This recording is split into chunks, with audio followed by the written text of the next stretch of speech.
Internet. I'm Hugo. And I'm Jake. You know, there's people out there that, like, you know, they think they're funny, but they're actually not funny.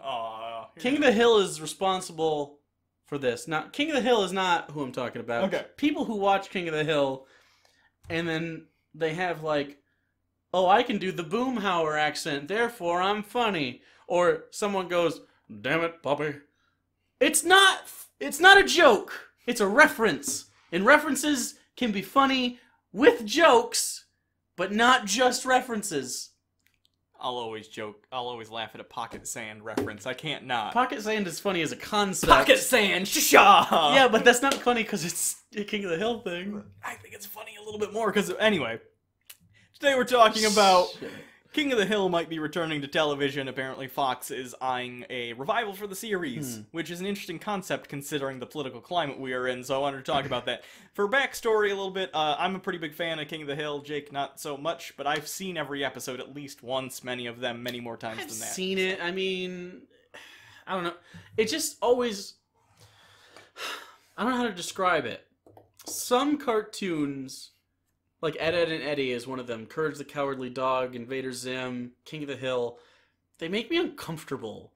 Like, and it's just like, it's like the culture maybe is just so annoying to listen to for me that I just like want to tune it out. Cause like the mom kind of reminds me of my mom. Oh, I can see that. Yeah. The kid is like just like stupid and annoys me. Well, okay. No, and I understand it's jokes, but they do it so close to reality that I just like want to bail out.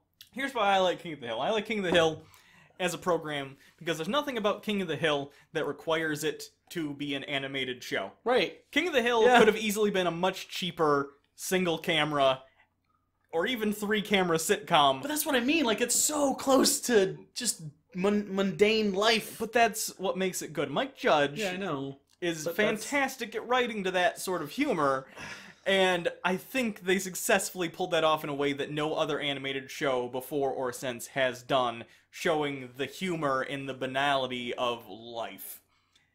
Especially when it's centered around, a lot of it's around politics and cultural stuff, and that's why I think it's important for the show to come back now, because the George W. Bush era under which much of King of the Hill happened, some of it I think was Bill Clinton, and then it probably the early years of Bill Clinton. Bill Clinton, and by the end, was Obama already a thing by the end? I don't remember. But it was a very different political climate, and it was a way to comment not just on the silliness of the hyper right-wing, or Hank Hill isn't even that. I guess for the time he was pretty right-wing, but he was more just traditional conservative, and obviously a way to look at sort of the ridiculousness of the left as well. Right. Bringing it into today's reality is not just hyper-partisanship, nationalism, and it's just you have to, identity politics. If you absolutely look at Hank Hill, it's funny because on the original show he was pretty far right. I mean, he was a conservative. Kind of. If you take the show today and you have Hank as the same exact character, he's center. He's fucking center, and I really want to see that show. I want to see the show of Hank Hill looking at I want to see him looking at Trump supporters and going, what? And I want to see him looking at maybe if they do a thing where it's, this is what I would do, have it real time have passed, Bobby is no longer a kid, maybe he's in college, and he can represent he was always sort of the millennial left that you hear about that you've never met in person, probably. And he could even be the over-the-top, like, I believe in, we gotta... It's so weird. Silence hate speech, you know what I mean? But where they take it over the line and they're, like, stifling actual free speech. Right. You could talk about that stuff with Bobby and have Hank comment on that, and you could also have maybe... the crazy one, Dale. He could maybe be the far right. He always was the super far right guy. Alex Jonesy guy. Yeah. I might watch the reboot of Hank Hill. That's what I'm saying. It's almost like King of the Hill. It's almost like it's a setup for the punchline being the revival in these characters that we're already familiar with from a different era, now stepping out of that era into the modern era and seeing their perspective on things now. Does that make sense? It almost works more effectively if it's written competently and Mike Judge is involved. The concept works better as a reboot, as a coming back thing. And I always kind of liked when they had teaching moments, Hank was the one to change typically, right? It would like he would start out like, "Why do you want to go and do that?" And then he'd be like, "Oh, I kind of get it by the end of the show, even if I don't actually like it, I get it." Or maybe he would just talk about it with his friends and sort of bitch a little bit, but it was sort of like an acceptance overall. So it was like, it had like moments of like, maybe this part of being liberal is okay, but I'm still not that. You know what I'm saying?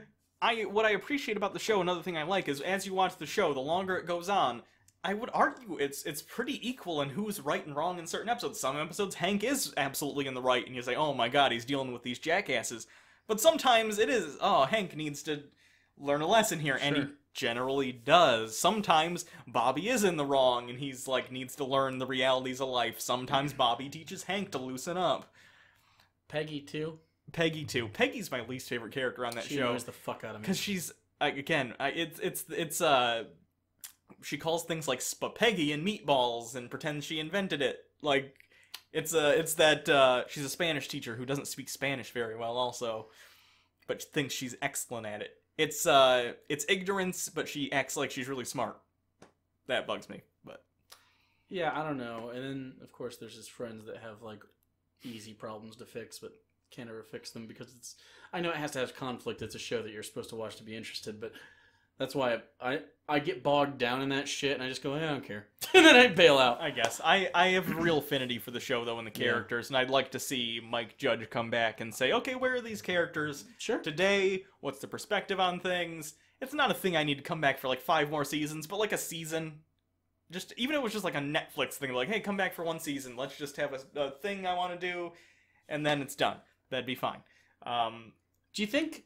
I asked you this before we recorded. Do you think people, regardless of whether they're left, right, middle, whatever, do you think this kind of stuff actually informs their opinion over time, whether they realize it or not? Or do you think it's just to an extent talking to the wind? I think it's more... It's the same thing when you're debating someone. You don't debate someone for the sake of trying to change their mind. It's the audience. It's the audience. So... That's what I'm thinking. The King of the Hills of the world, social satires stuff aren't for who they're poking fun at either side. It's for sort of people in the middle to say, as a more neutral party, as much as we can as people step back from our own subjectivity, let's look at this and see who's weird and what stuff about this is weird. Yeah.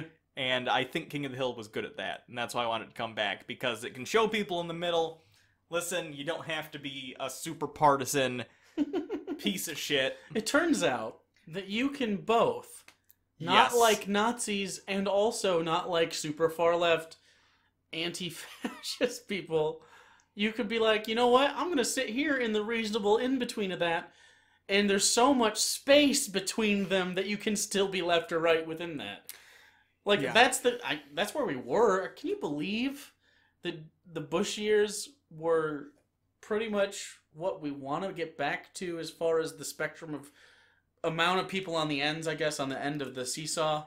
Isn't that weird? I don't know. Unless I'm blind to it, but I lived through those in a pretty formative age, and I don't remember parades of white nationalists or people... I remember race issues in the 90s.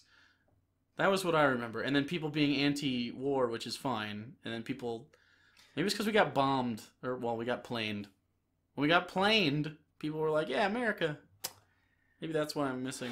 Because I was too young to go through the 80s. This is just my take on it. This is a bullshit pop sociology opinion. Sure. So take it as that, which is with a giant fucking handful of pocket sand salt. Don't tie it in. I think we're just going through a time of extreme change. I think we're being exposed to a lot of injustices and bullshit that wasn't before, or older people were like, yeah, whatever. And I think the injustices were there, but we weren't being... social media is changing how quickly we get information. I think what's happening, too, is we're getting a little bit of a similar effect that was happening in, like, the 60s, towards the mid-end of the 60s, as Vietnam was really getting to the point where people were like, fuck, we just came off a post-9/11 America. We're in what I call now from 2001, I know this turned into a politics thing, but it's about King of the Hill, so it's sort of relevant. And it plays into the setting that the new King of the Hill will come back into. So, 2001, post-September 11, until the end of until Obama. 2016, until the end of 2016, I consider post 9/11 America. As far as I'm concerned, we're now in post 9/11 America. I don't know what it's going to be called, but I would draw a pretty big distinction between 2001 through Obama's final term to what I'll call now, I guess, the Trump era.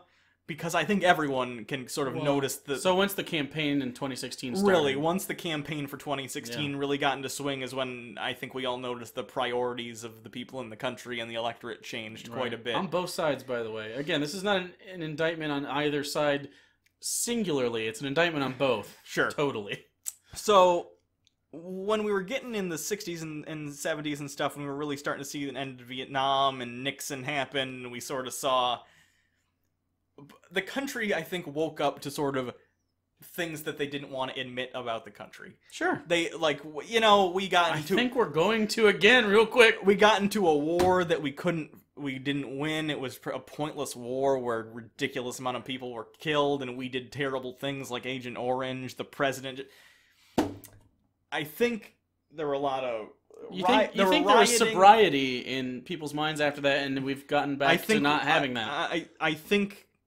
Yep. We're to the point where that stuff is coming to a head again with different issues. Some of them are the same issues, just taking new forms. I think you're right, because I think 9/11 sobered us up too. And made people take stock of what's important. I don't even think it... I just think...